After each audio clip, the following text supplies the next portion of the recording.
Selamat datang di channel Penerus Pejuang, sebuah channel untuk mengartikulasikan pemikiran dan sikap yang merdeka yang dilandasi oleh nilai-nilai demokrasi, keadilan, dan keterbukaan yang bertanggung jawab.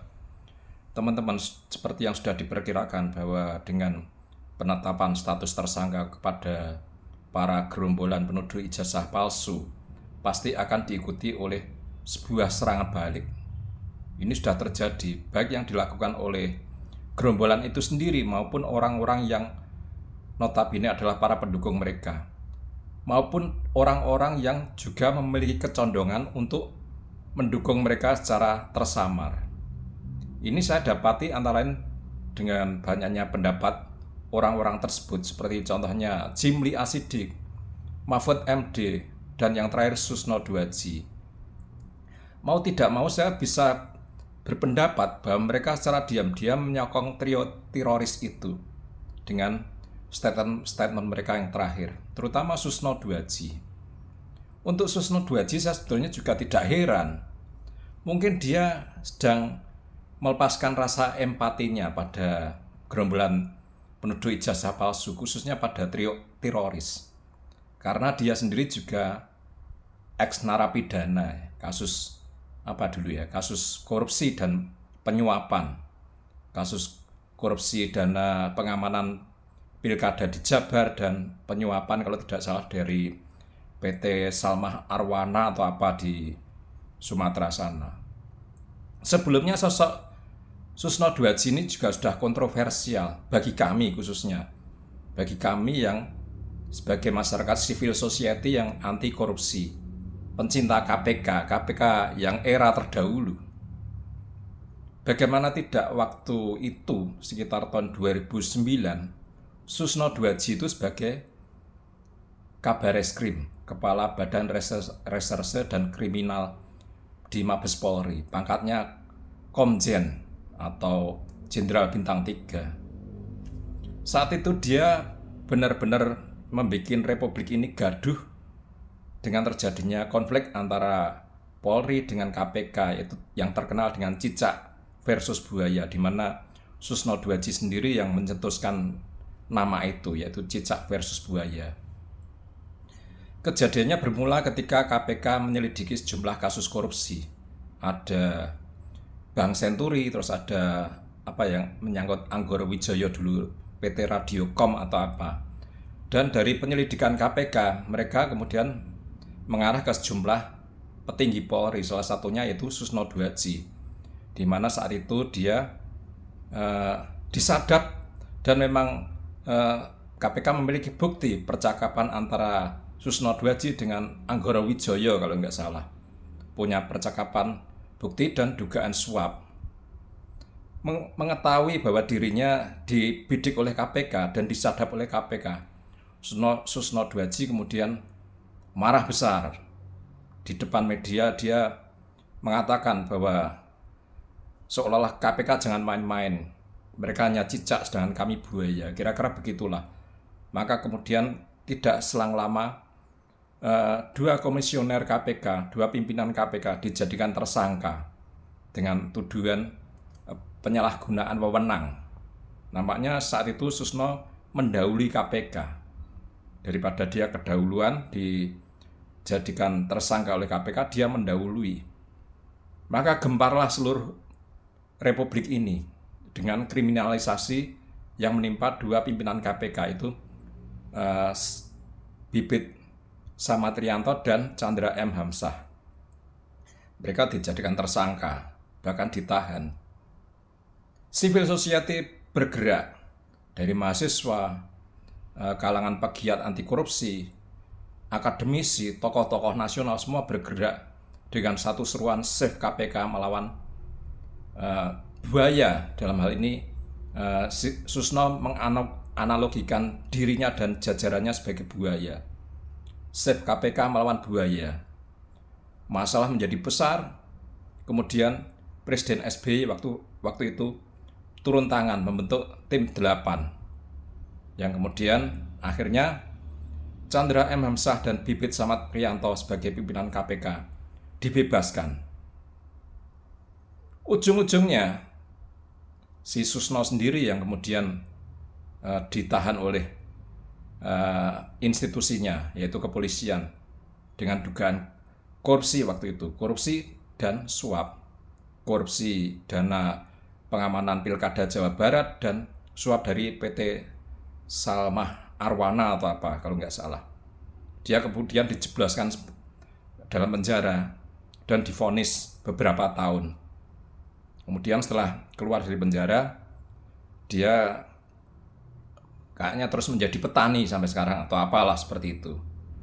Itulah catatan buruk dari Susno. Jadi ya saya tidak heran kalau sekarang dia berpendapat seperti itu. Karena dia sendiri juga memiliki catatan kelam. Meskipun saya pribadi tidak dalam kapasitas dendam, saya tidak punya dendam terhadap semua. Tapi patut diingat bahwa Susno itu punya catatan kelam di bidang hukum. Jadi selayaknya memang tidak diberi ruang untuk berpendapat masalah hukum. Seperti dalam perkara tuduhan ijazah palsu ini. Salah orang kalau menjadikan dia rujukan sebagai pengamat hukum atau orang yang bisa berpendapat sebagai orang yang bisa berpendapat, memberikan pendapatnya dalam sisi hukum. Ini salah, karena dia sendiri dulu punya catatan buruk di bidang hukum. Mungkin kalau orang bertanya masalah bertani jagung atau kopi, bolehlah. Tapi kalau hukum tidak, karena dia adalah mantan narapidana kasus korupsi dan suap. Artinya sudah punya cacat di bidang hukum. Tidak perlu dijadikan rujukan, dimintai pendapat. Bahkan saat ontran-ontran cicak buaya, saya pun turut larut dalam civil society. Kalau nggak salah saya saat itu menulis di koran Tempo.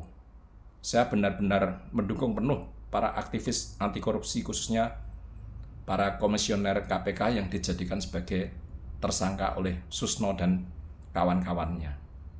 Akan saya putarkan video bagaimana pendapat Susno ya. Saya sebenarnya sangat terganggu sekali dengan pendapat Susno ini.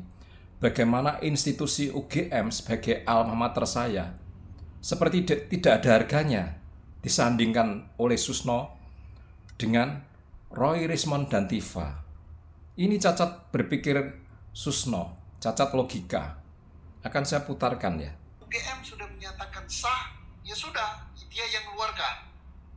Kalau UGM sudah menyatakan asli, sudah, itu berarti asli karena dia yang mengeluarkan. Ini pikiran yang cekak. Dianggap pikiran cekak, aneh ini.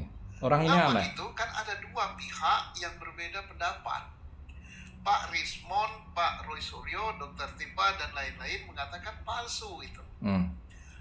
Buktinya palsu apa? Diuraikanlah apa yang ada di ijazah itu. Ya, dari foto, tanda tangan dan sebagainya. Satu. Kemudian dan saksinya Pak. Iya, dia katakan juga ijazah itu tidak sah. Mengapa tidak sah?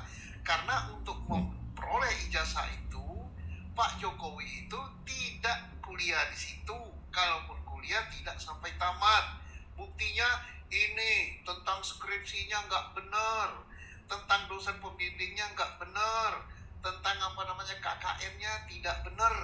Nah ini fakta-fakta yang dikemukakan oleh Pak Rismond CS. Polisi ya, tidak boleh mengabaikan ini.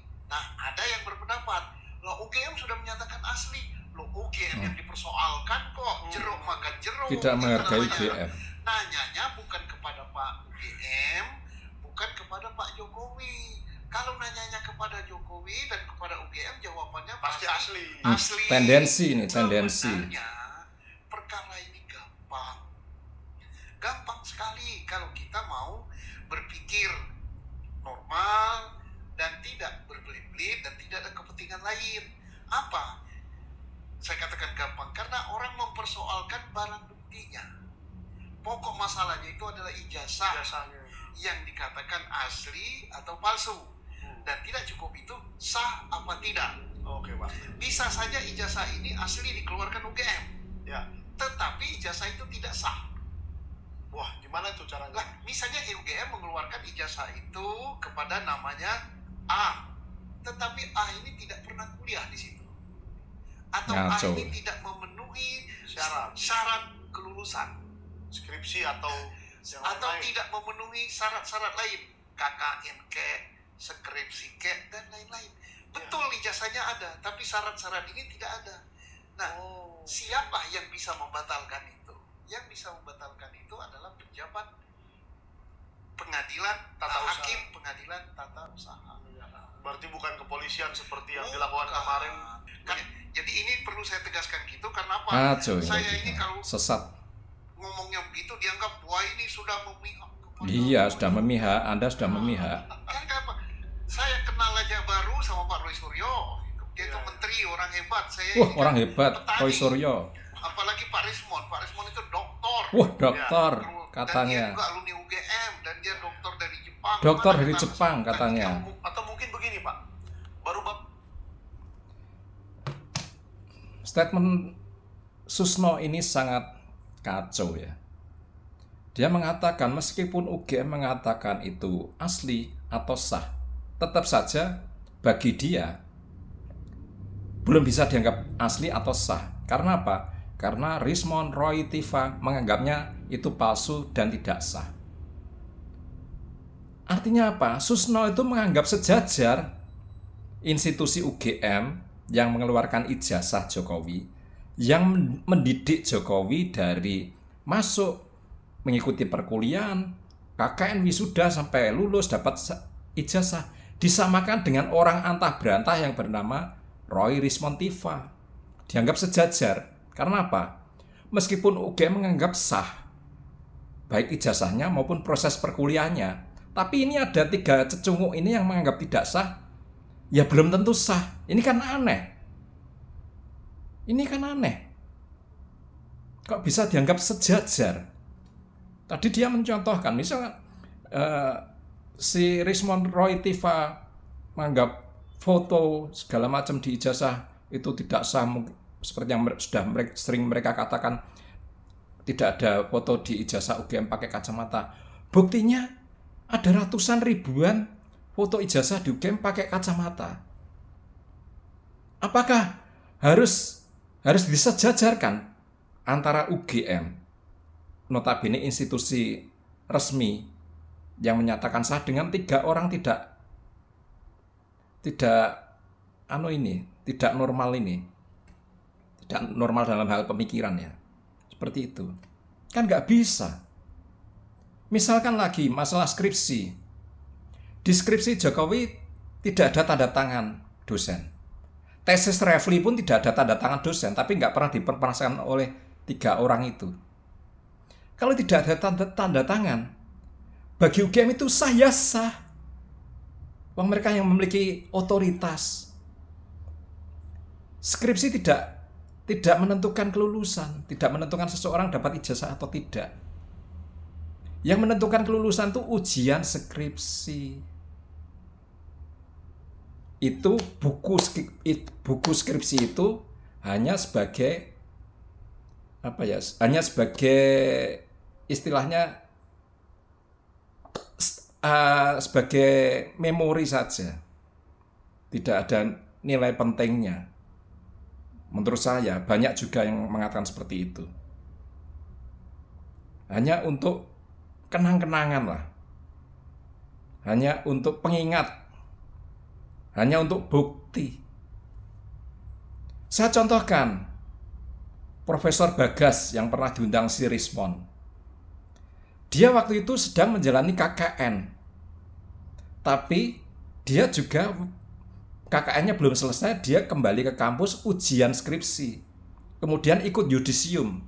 Padahal yudisium itu untuk syarat untuk mengikuti wisuda. Syarat yudisium semua nilai harus sudah masuk. Sedangkan Profesor Bagas waktu itu belum selesai KKN, artinya nilai KKN belum ada. Tapi kemudian apa? Oleh fakultas ada kebijakan, nilai KKN-nya diisi dulu dalam yudisium itu, dikasih C untuk sementara. Kemudian yudisium dimasukkan, dia bisa ikut wisuda periode terdekat. Kemudian dia kembali lagi ke lokasi KKN menyelesaikan KKN-nya. Setelah KKN selesai, nilainya keluar A. Nah, yang tadi nilai sementara C diganti A, kemudian dia wisuda. Semudah itu kuliah. Jangan dianggap saklek-saklek banget. Perkuliahan itu menyangkut hubungan antara mahasiswa, dosen, institusi. Jadi ada faktor-faktor manusiawinya. Nah, kalau dosennya menganggap sah, mau ngapain? Meskipun belum selesai KKN, tapi dia bisa ikut yudisium dengan nilai sementara C. Kalau fakultas menganggap sah, mau ngapain? Universitas menganggap sah, mau ngapain? Susno mau ngapain?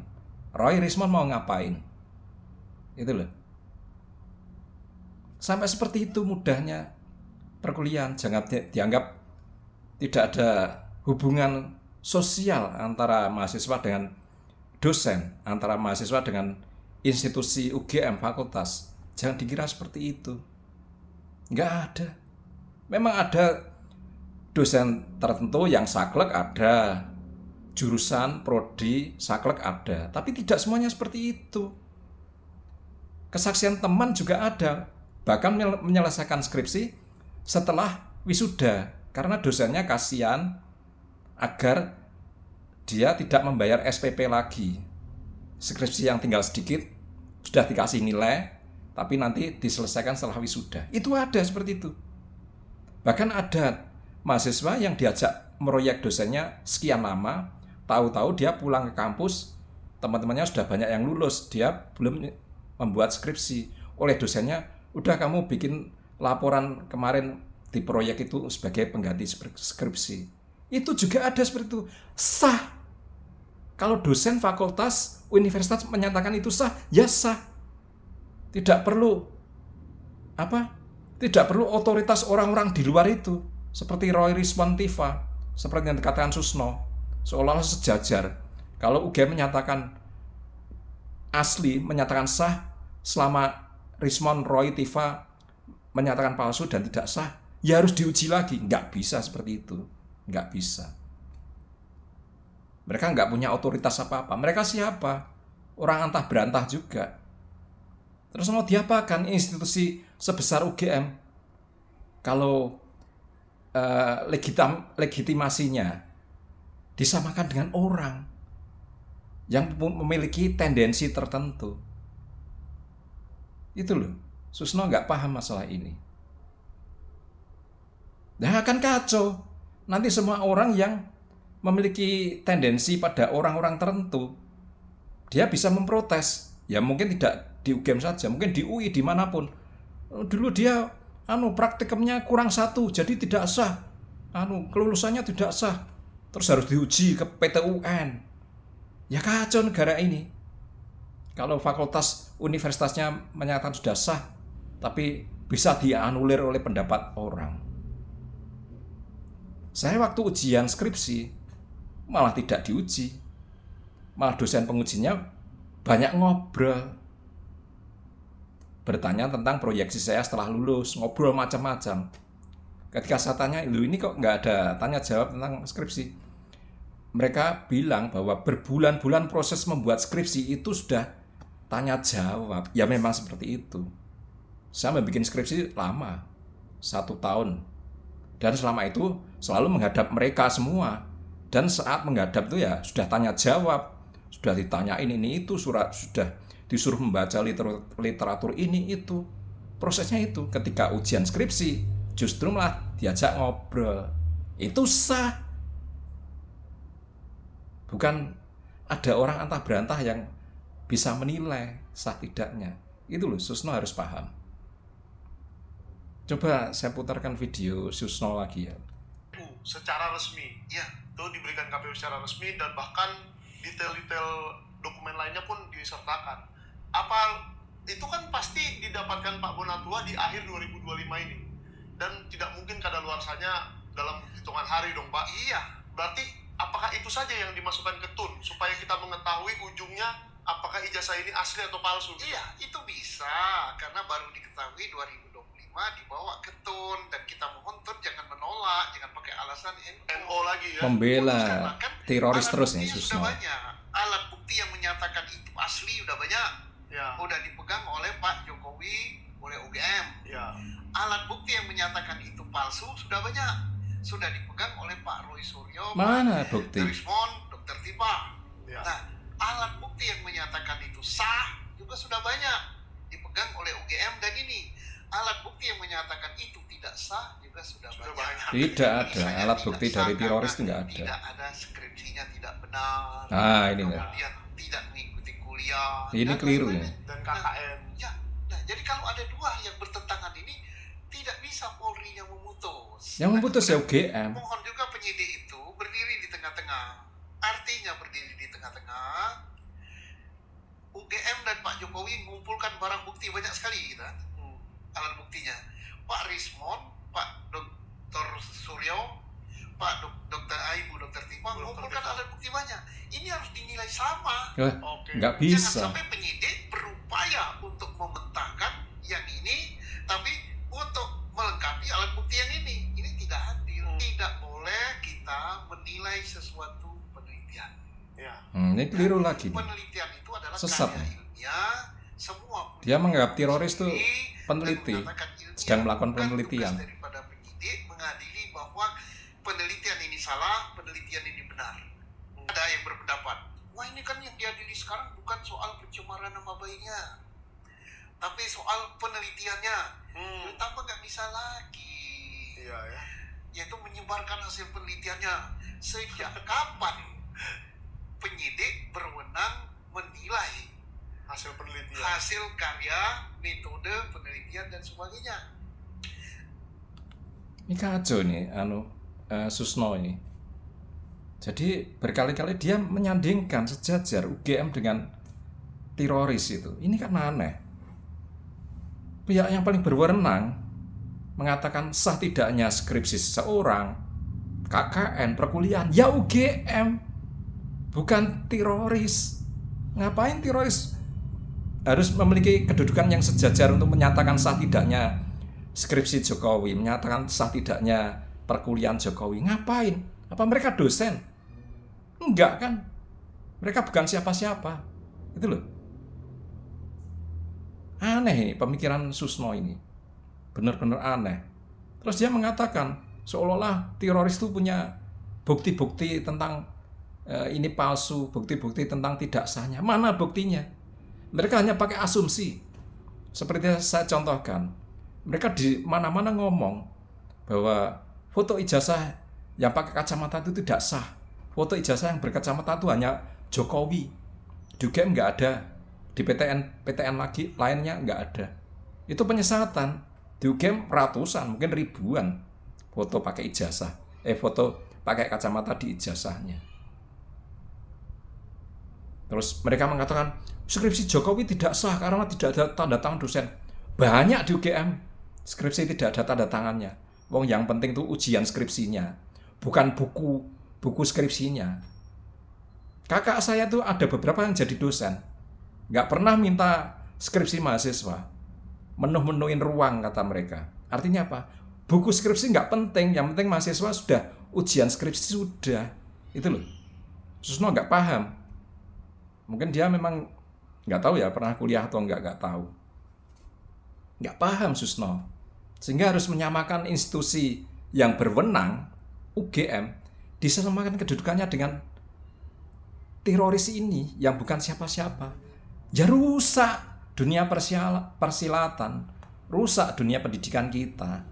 Orang-orang tidak berkompeten, tidak memiliki otoritas, dijadikan rujukan, dianggap sejajar, ya rusak. Semua orang nanti bisa bertindak seperti itu. Itu loh.